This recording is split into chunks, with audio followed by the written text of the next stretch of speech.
In a virtual world filled with extraordinary abilities and achievements, Yate Group President Zhao Yalong has accomplished the third evolution and entered the fourth God Sanctuary, becoming the 83rd person in history to reach this level. With a lifespan of 500 years and the status of a demigod, he has achieved great power and prestige. Meanwhile, a young prodigy named Langer from the Rykot galaxy has entered the second God Sanctuary.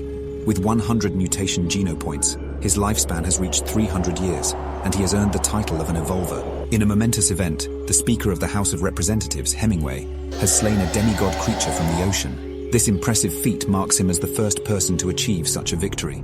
According to authoritative experts, it is predicted that within the next decade, someone will complete the fourth evolution for the first time and advance into the fifth God Sanctuary.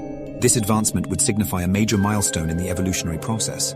Amidst these extraordinary achievements and discussions, our protagonist, Han Sen, finds himself in a different reality.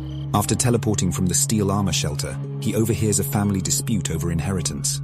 Han Sen's mother, Luo Sulan, is being pressured by her late husband's siblings to divide the family's old house and assets. The siblings argue that the old house is a shared inheritance and should be divided among them. They propose selling the house and splitting the proceeds equally among the three households. Han Sen's mother pleads that they are unable to afford such a sum and emphasizes the difficulties they face in raising Han Sen and Han Yan. Han Sen is overcome with anger as he listens to his relatives' selfish demands.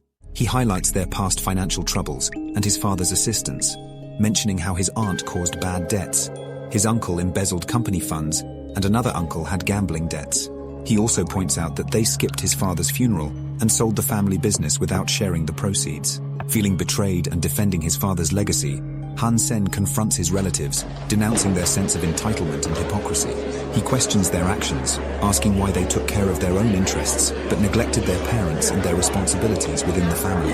The tensions escalate, with the relatives asserting their rights and threatening legal action. Han Sen reflects on the irony of the situation, as his father always advocated for unity and emphasized their familial bond. Despite his anger, Han Sen acknowledges that if his relatives genuinely needed the money, he would have been willing to help. However, their luxurious lifestyles and apparent wealth contradict their claims of financial hardship. This poignant family dispute highlights the complexities of relationships and the conflicts that can arise when personal interests clash with familial obligations. Han Sen's frustration stems from his father's sacrifices and the subsequent mistreatment of his family by those he had supported.